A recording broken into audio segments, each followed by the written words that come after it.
অন্তর্বর্তী রেল বাজেটে যে কটি এসি ও এক্সপ্রেস ট্রেন চালুর কথা ঘোষণা হয়েছে তার 1/4-এরও বেশি পশ্চিমবঙ্গের ঝুলিতে। সৌজন্যে অধীর চৌধুরী। এবারের বাজেটে দেশ জুড়ে 17টি এসি ট্রেন চালুর কথা ঘোষণা করেন রেলমন্ত্রী। এর মধ্যে 5টি পশ্চিমবঙ্গে। 38টি এক্সপ্রেস ট্রেন চালুর কথা ঘোষণা হয়েছে এবারের বাজেটে। এর মধ্যে পশ্চিমবঙ্গের ঝুলিতে 11টি। নতুন প্রকল্প পেয়েছে অধীর চৌধুরীর জেলা মুর্শিদাবাদও। সেখানকার বাসিন্দাদের দীর্ঘদিনের দাবি মেনে বহরমপুর করিমপুর ভায়া ডোমকল, ইসলামপুর এবং বহরমপুর সাঁইথিয়া ভায়া কান্দি এই দুটি রেলপথের সমীক্ষায় মিলেছে অনুমোদন। তৃণমূলের অভিযোগ এবারের রেল বাজেটে বাংলাকে বঞ্চিত করা হয়েছে। রেল বাজেটে বাংলার প্রাপ্তি ঘিরে চাপানোতর তৈরি হলেও রাজনৈতিক মহলের একাংশের মতে যেভাবে অন্তর্বর্তী বাজেট থেকে 11টি ট্রেন ও 2টি প্রকল্পের সমীক্ষায় অনুমোদন পেল রাজ্য, সেটাকে অধীর চৌধুরী তাঁর সাফল্য বলে দাবি করতেই পারেন।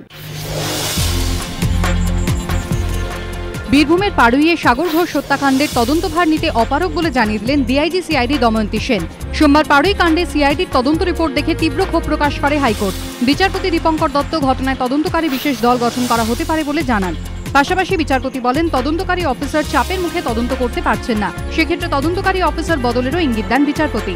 মধ্যমগ্রাম কাণ্ডের মতো দময়ন্তী সেন পাড়ুই কাণ্ডের তদন্তের দায়িত্ব নেবেন কিনা রাজ্য সরকারকে জানানোর নির্দেশ দেয় হাইকোর্ট। সেই মতো বুধবার মামলা শুনানি চলাকালীন হাইকোর্টের ডিজি সিআইডি দময়ন্তী সেনের চিঠি পেশ করেন সরকারি আইনজীবী। চিঠিতে দময়ন্তী সেন জানান, হাইকোর্ট তাকে পাড়ুই কাণ্ডের তদন্তভার দিতে চাওয়ায় তিনি সম্মানিত। বর্তমানে তিনি মধ্যমগ্রাম কাণ্ডে তদন্তের দায়িত্বে রয়েছেন। এই পরিস্থিতিতে শারীরিক কারণে পাড়ুই কাণ্ডের তদন্তভার নিতে অপারগ তিনি। আদালতে চিঠি পড়ে শোনানোর পর সরকারি আইনজীবী বলেন, এই পরিস্থিতিতে আমরা দময়ন্তী সেনের ওপর চাপ দিতে পারি না। এখন দময়ন্তী ছাড়া আর কোনো ডিআইজি সিআইডি নেই, সেক্ষেত্রে আদালত আইজিকে তদন্তভার দিলে আপত্তি নেই সরকারের। বৃহস্পতিবার দুপুর 2টায় মামলার পরবর্তী শুনানি। গার্ডেন রিচ থানা থেকে 500 মিটার দূরে কাচ্চি সড়ক। পুলিশ পিকেট রয়েছে, সেটাও 200 মিটার দূরে।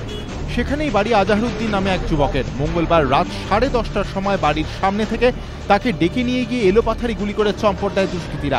স্থানীয় ও পুলিশ সূত্রে জানা গিয়েছে, গ্যারেজে গাড়ি রাখার পর বাড়িতে ঢোকার মুখে আজহারউদ্দিনকে ডাকে 3 জন।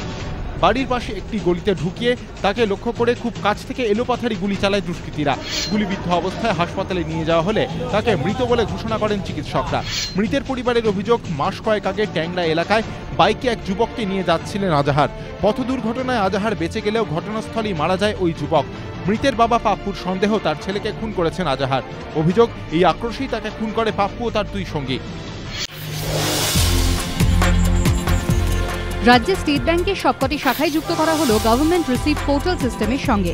করদাতাদের হয়রানি ঠেকাতে ও রাজস্ব আদায় বাড়ানোর লক্ষ্যে 2012 সালে ই পোর্টাল চালু করে রাজ্য সরকার, যার ফলে ব্যাংকের মাধ্যমে এখন পরিষেবা কর, বিক্রয় কর সহ বিভিন্ন কর জমা দিতে পারেন সাধারণ মানুষ। রাষ্ট্রায়ত্ত বেসরকারি মিলিয়ে রাজ্যে মোট 20টি ব্যাংকে এই পরিষেবা পাওয়া যায়। পরিষেবা মিলত স্টেট ব্যাংকের 200টি শাখা থেকে, কিন্তু এবার থেকে রাজ্যে স্টেট ব্যাংকের 1104টি শাখাতেই এই সুবিধা মিলবে। পাশাপাশি করদাতাদের সুবিধার্থে 2টি হেল্পলাইনও চালু করা হয়েছে ব্যাংকের তরফে।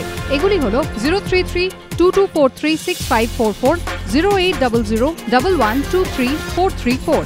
স্টেট ব্যাংক অফ ইন্ডিয়ার এই সিদ্ধান্তে রাজস্ব আদায় আরও বাড়বে বলে মনে করছে অর্থ দপ্তর। পাশাপাশি প্রত্যন্ত এলাকায় বাসিন্দারাও ই পোর্টালের সুবিধা নিতে পারবেন।